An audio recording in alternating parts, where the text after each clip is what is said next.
시간 함께 하실 하나님의 말씀 요한계시록 4장 5절에서 11절까지 말씀입니다. 요한계시록 4장 5절에서 11절.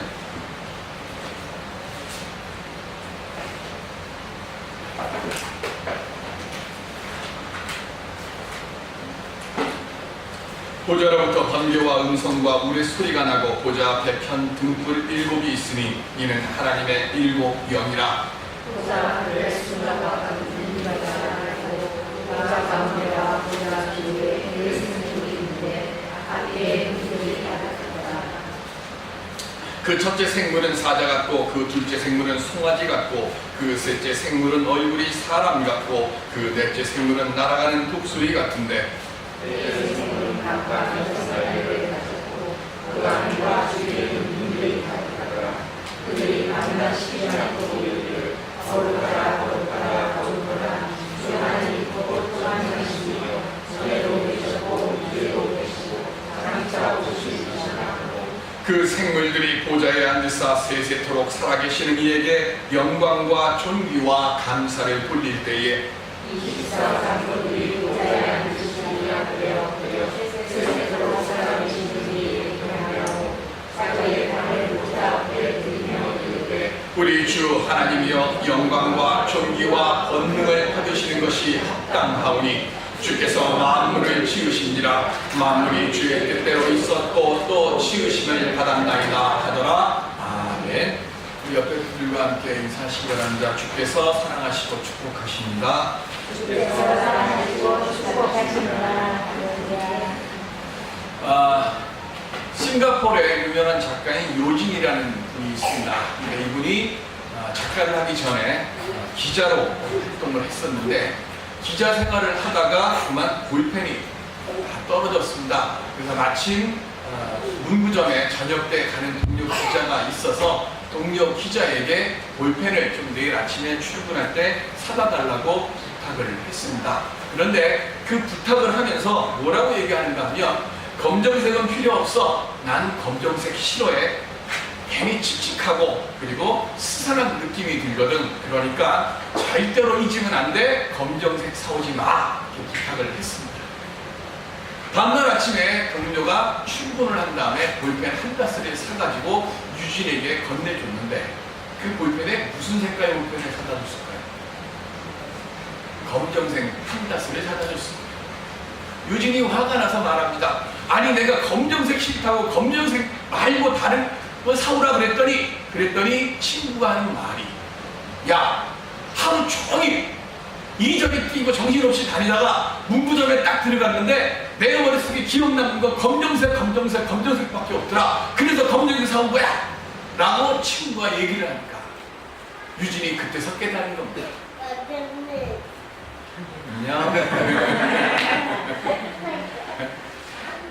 그때서 유진이 생각하는 것이 뭔가 하면 내가 잘못했구나.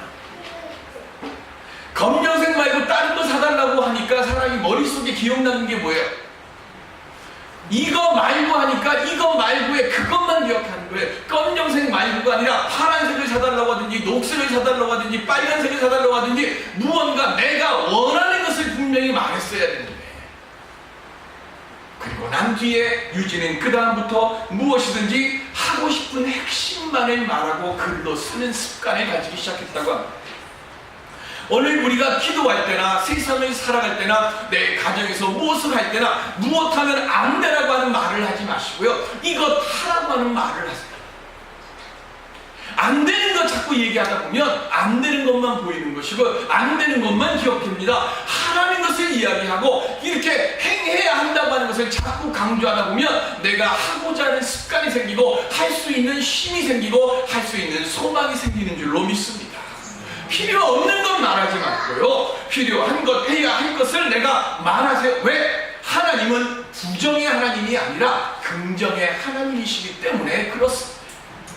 오늘 이 하나님을 통해서 우리 귀한 소망을 이루어가는 아름다운 믿음의 전진을 얻을 수 있는 우리 모두가 될 수 있기를 주의 이름으로 축원드립니다.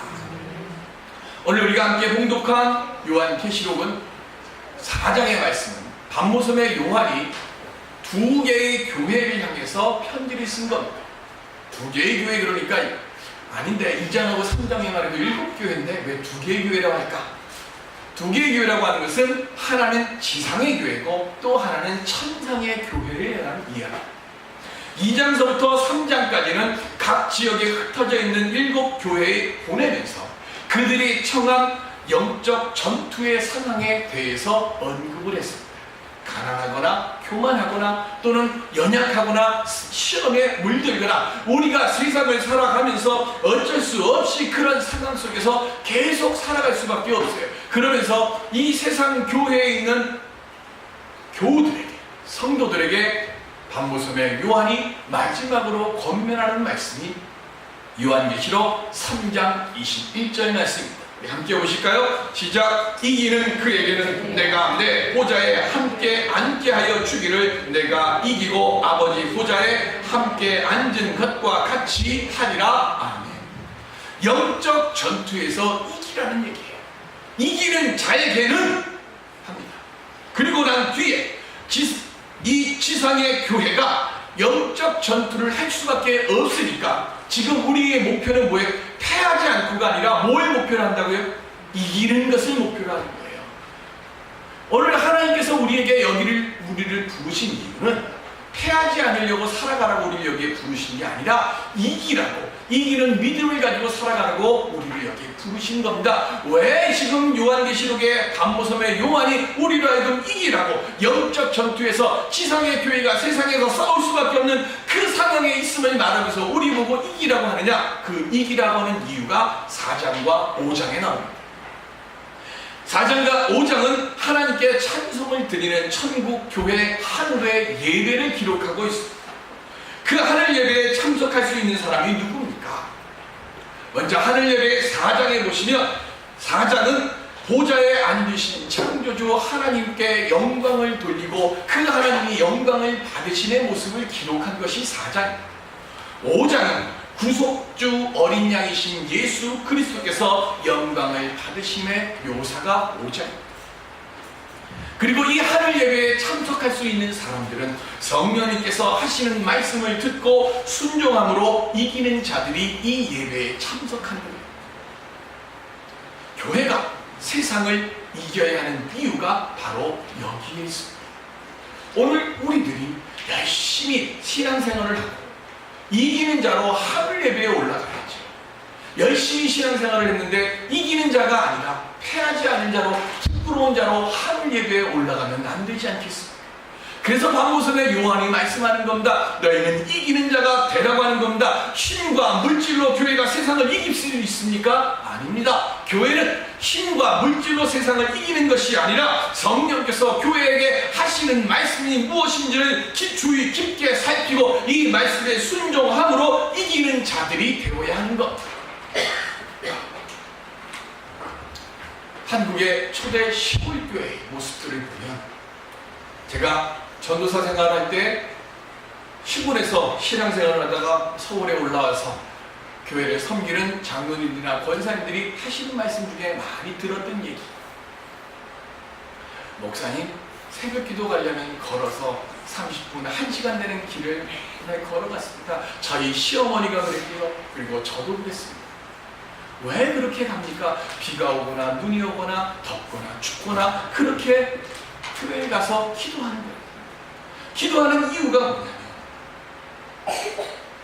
삶이 비록 힘들고 어렵지만 그러나 그 당시에는 위기에 빠진 나라를 구하고 그리고 지치는 것은 내가 이 작은 이 부족하고 이 연약한 사람이 하나님 전에 나아가서 기도하는 것밖에는 없다고 믿었기 때문에 그랬습니다. 이런 간절함이 있었기 때문에 일제시대를 지나면서도 독립을 위해 기도했고 만세운동에 나섰고 6.25 전쟁 때 그 수많은 핍박과 죽임 앞에서도 그 믿음의 의지를 꺾지 아니하고 그리고 부정과 부패 속에서도 오늘의 대한민국을 만드는 힘이 바로 그 간절한 소망 속에서 일어난 줄로 믿습니다. 나는 비록 배운 것도 없고 부족하고 가진 것도 없지만 그러나 주님의 일을 지켜보는 사람이 되지 않고 주님의 일을 주의 나라를 위해 주의 몸된 교회를 위해 빈병 하나 들고 벽돌 하나 들고 와서 교회 건축에 참여하고 그 모습 속에서 신앙의 IMF의 위기 때 금을 모으며 우리가 함께 참여하는 그 모습을 통해서 세상이 깜짝 놀랄 일들을 만든 것이 우리 대한민국이고 우리의 믿음의 성도들이 아닙니다. 제가 전도사 할 때 금호동에서 교회를 정말로 작고 다 무너져가는 그런 교회였어요. 그런데 그 교회에 대해서 늘 사랑의 마음으로 교인들이 와서 그 벽돌을 만들면서 기도를 해요. 뭘? 그거 다 부서져가는 벽돌, 금 당한 거 자꾸 왜 기도하냐. 전도사님, 요게요 내가 건축할 때 가지고 온 벽돌이에요. 참기름 할 때 담는 소주병 참기름 떼고 그 병 갖고 와서 그거 팔아가지고 그 당시에 헌금해서 교회 건축했어요. 작고 초라하고 부족하고 연약해 보여도 우리는 구경하는 사람이 아니라 함께 동참한 사람이기 때문에 하나님께서 우리 교회를 지켜주시기로 믿습니다. 오늘 세상에서 승리하는 믿음은 발코니에서 구경하는 사람들이 아니라 내 손으로 내가 가진 것으로 무언가를 함께하며 하나님의 역사를 함께 소망하며 갈 때 얻어지는 줄로 믿습니다. 기도로, 몸으로, 그리고 물질로 드릴 수 있는 것이 있음을 기뻐하고 감사함으로 드리며 큰 것이 아니라 작지만 정성을 담은 모든 것들을 하나님께서 기뻐받아 주셨고 놀라운 은혜로 응답하여 주셨어요. 오늘날 우리의 삶 힘들지만 소망이 있고 오늘날 우리의 삶이 연약하지만 병들었지만 그러나 하나님께서 나를 온전케 하여 주시고 나를 지혜롭게 하시고 나를 능력 있는 자로 세워주실 줄로 믿는 그 믿음, 오늘 내 믿음의 자리에서 선한 믿음의 경주를 통하여 승리하는 자랑, 칭찬 듣는 우리 모두가 될 수 있기를 주의 이름으로 축원드립니다. 반모섬의 요한도 똑같았어요. 그 고난의 현장 속에서 하나님께 쉼없이 아뢰고 물었습니다. 하나님, 어떻게 하면 이 절망적인 상황에서 하나님의 그 백성과 하나님의 나라와 하나님의 교회를 지키고 만들어갈 수 있겠습니까? 하나님께 그렇게 기도하고 소망할 때 하나님께서 4장에 이렇게 시작을 합니다. 하늘에서 문이 열리고 그리고 소리가 있습니다. 이리로 올라오라. 여기는 없어요. 4장 1절에 있는 말씀입니다.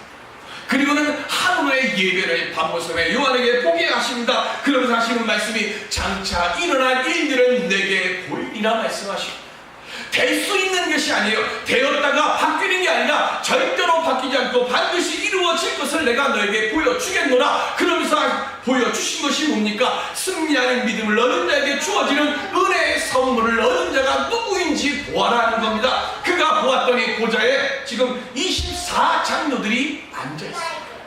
그 24장로들이 있는데 그들이 누구입니까? 세상 삶 속에서 믿음을 온전히 지키며 살아왔던 이들입니다. 그들이 흰옷을 입고 있고 머리에는 금면류관을 쓰고 있습니다.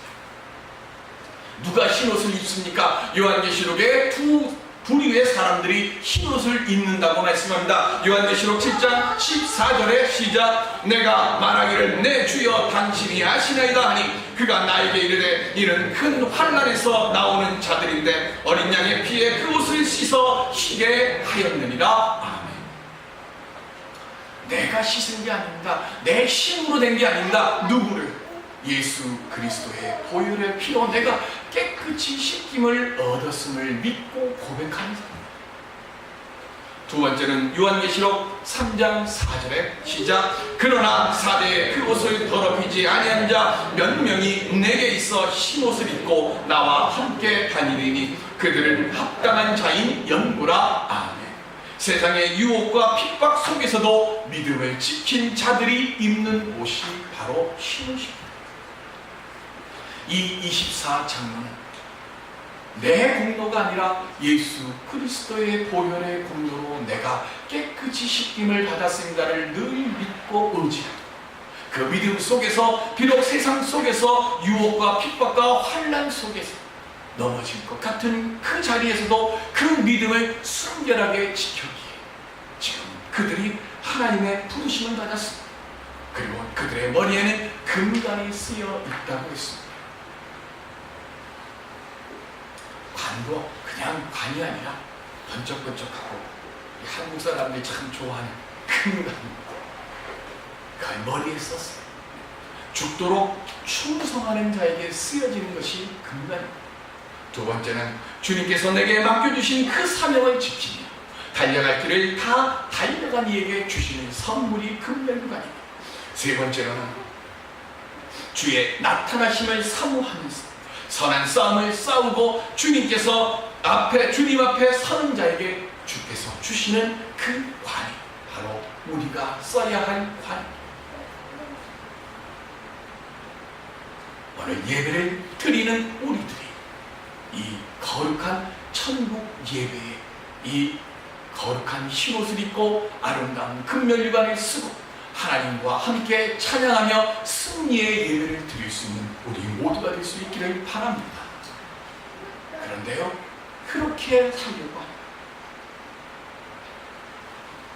교회에 와서 거룩한 자가 되고 그리고 믿음 있는 자가 되는 것입니다. 우리 삶 속에 6일 동안의 삶을 살아가면서 하나님의 말씀에 합당하게 살아가며 그리고 그 6일 동안의 삶 속에서 하나님을 바르게 섬기는 삶이 될 때 그때 승리의 예배자가 될 것입니다. 하나님의 앉아 계신 그 보좌를 둘러싼 내 생물을 봅니다. 몸에는 눈이 가득했다고 했어요. 왜 이렇게 몸에 눈이 많습니까? 세상을 살피는 눈. 그리고 그 내 생물의 얼굴을 보니까 사자의 얼굴이고 그리고 소의 얼굴이고 사람의 얼굴이고 독수리의 얼굴을 하고 있습니다. 사자 하면 무엇이 생각이 납니까? 야수의 왕이죠. 즉 사자는 힘을 말하는 겁니다. 세상의 힘. 두 번째 소의 얼굴이에요. 소는 무엇을 생각하고 무엇입니까? 가축을 대표하는 겁니다. 그 소는 뭐예요? 황소걸음이라는 얘기가 있죠. 서둘러 모든 일 뜻대로 안 되고 그냥 터벅터벅 걸어가는 겁니다. 인내. 내게 맡겨져 있는 일을 그냥 불평하지 않고 내가 힘 닿는 데까지 최선을 다하면서 행하는 것, 그게 소예요. 세 번째, 사람입니다. 하나님께서 천지를 만드시고 사람을 만드신 뒤에 뭐라 그랬습니까? 이 땅을 다스리고 생육하고 번성하라 그랬습니다. 즉 통치입니다. 세상을 통치하는데 무엇을 가지고 통치합니까? 힘을 가지고 통치하는 게 아니라 지성을 가지고 통치하는 것. 그러니까 사람은 바로 지성을 뜻하는 것. 네 번째, 독수리입니다. 독수리는 어디의 왕입니까? 하늘의 왕이죠. 그리고 독수리 하면 무엇이 생각이 납니까? 하늘을 휘 날다가 먹잇감이 딱 보면 어떻게 합니까? 쏜새같이 내려와서 그 먹잇감을 탁 쳐갖고 날라오라. 바로 신속함을 얘기합니다. 즉, 이 내 생물이 지금 이야기하고 있는 담은 뜻이 뭡니까? 온 우주 만물의 모든 것이 힘이나 지성이나 인내나 그리고 그 신속함의 모든 것들, 이 세상을 다스리는 모든 힘들이 다 하나님의 영광을 찬양한다는 거예요.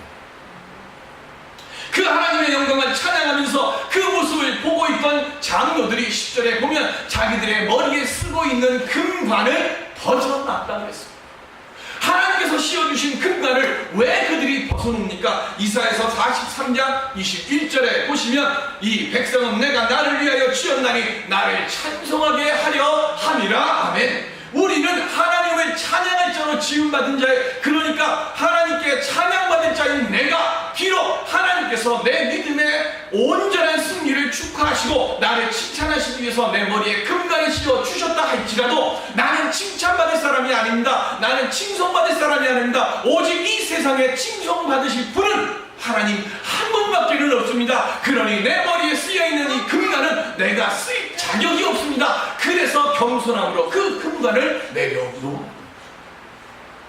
왜 믿음의 은혜와 은사와 능력을 받다가 왜 나중에 시험 드는 사람이 많습니까? 처음에는 겸손하게 시작하다가 나중에 하나님이 받으실 찬양과 칭송을 내가 받으려고 하다 보니까 거기에 교만함이 들어가지 않습니까? 오늘 우리는요, 하나님 앞에 서는 그 날까지 절대로 잊어서는 안 됩니다. 오직 모든 영광과 찬송을 하나님만 받으실 줄로 믿습니다. 이 믿음을 떠나지 않아야 됩니다. 이것을 잃어버린 사람들은 어떤 노래를 부릅니까? 창세기 4장 23절에 보시면 이 백성은 시작 라멕이 아내들에게 이르되 아다와 실라여 내 목소리를 들으라. 자네게 라멕의 아내들이여 내 말을 들으라. 나의 상처로 말미암아 내가 사람을 죽였고 나의 상함으로 말미암아 소년을 죽였도다. 아멘. 가인을 죽인 자에게는 70배요 라멕을 죽인 자에게는 700배로 갚아주리라. 이 얘기가 뭐예요? 칼의 노래입니다. 세상에 힘을 가지고 있는 내 힘만 생각하며 내 삶만을 위한 그 삶을 살아가는 사람, 그 사람은 하나님에게 버림받은 자. 이 사람은 구원이 없고 평안이 없고 위로가 없습니다. 오늘 예배가 뭡니까? 예배는 하나님의 하나님 되심을 알고 하나님을 높이고 하나님을 찬송하는 것입니다. 오늘 우리가 드리는 이 예배가 하나님이 기뻐 받으시는 참 예배가 될 수 있기를 간절히 소망합니다. 오늘 우리 모두가 하늘 예배의 자리에 24장로와 같이 흰옷을 입고 하나님을 찬양하는 성도들이 되시기를 바랍니다. 이사야서 43장 7절에 보시면 시작 내 이름으로 불러지는 모든 자 곧 내가 내 영광을 위하여 창조한 자를 오게 하라. 그를 내가 지었고 그를 내가 만들었느니라. 아멘. 하나님은 지금도 우리 하늘 예배에서도 우리를 부르시고 계십니다. 응급수술을 위한 긴급 전화를 받고 밖에 있던 의사가 급하게 들어왔습니다. 그리고 수술복으로 갈아입고 그리고 수술실을 향해서 가고 있습니다. 그때 그 병원 복도에 있던 자기를 기다리고 있던 환자의 아버지를 만났습니다. 그 의사를 보자마자 그 아버지가 버럭 소리를 칩니다. 오는데 하루 종일 걸립니까? 당신은 내 아들의 생명이 얼마나 위급한지 모릅니까? 의사로서 어떻게 이렇게 책임의식이 없습니까? 하고 소리를 쳤어요. 그랬더니 의사가 미소를 지으면서 이렇게 이야기를 합니다. 죄송합니다. 제가 외부에 있다가 전화를 받자마자 달려왔습니다. 수술을 시작할 수 있도록 마음을 조금만 진정해 주시면 안 되겠습니까, 아버님? 그랬더니 아버지가 화를 내면서 얘기합니다. 진정하라! 만일 이 아이가 당신의 아들이라면 당신이 지금 이런 말 할 수 있겠느냐? 그랬더니 의사가 다시 미소를 지으며 말합니다. 아들을 위해서 기도하십시오. 하나님께서 분명히 아들을 지켜주실 것입니다. 그때 아버지가 마지막으로 한마디 툭 합니다. 자기 아들 아니야. 몇 시간의 수술이 끝나고 이제 수술을 마치고 의사가 나왔습니다. 그리고는 환한 얼굴로 아들의 아버지에게 말합니다. 다행히 수술이 잘 끝났습니다. 생명에는 지장이 없을 겁니다. 더 궁금한 것이 있으면 간호사에게 물어보십시오. 그러면은 아버지가 뭐라고 말할 시간도 주지 않고 급하게 병원에 빠져나갔습니다. 그 뒷모습을 보고 있던 아이의 아버지가 소리를 털어붙입니다. 그리고 간호사가 나오니까 그 간호사에게 이야기합니다. 저 의사는 왜 이렇게 거만합니까? 내 아들의 상태를 묻기 위해서 몇 분도 기다릴 수 없습니까? 하고 소리를 칩니다. 그때 간호사가 눈물을 흘리면서 그 환자 아이의 아버지에게 말합니다. 의사 선생님의 아들이 어제 사고로 목숨을 잃었습니다. 장례 중에 급한 수술 전화를 받고 지금 선생님이 급하게 오셔서 당신 아들을 살려주고 지금 나머지 장례를 치르기 위하여 의사 선생님은 가셨습니다. 우리는 모두 다 내 눈과 내 기준으로만 세상을 봅니다. 하나님은 말씀하시고 내 눈을 내려놓고 하나님의 말씀의 빛에 비추어 세상을 보고 하나님의 말씀의 눈으로 내 믿음의 자리를 지켜가라고 말합니다.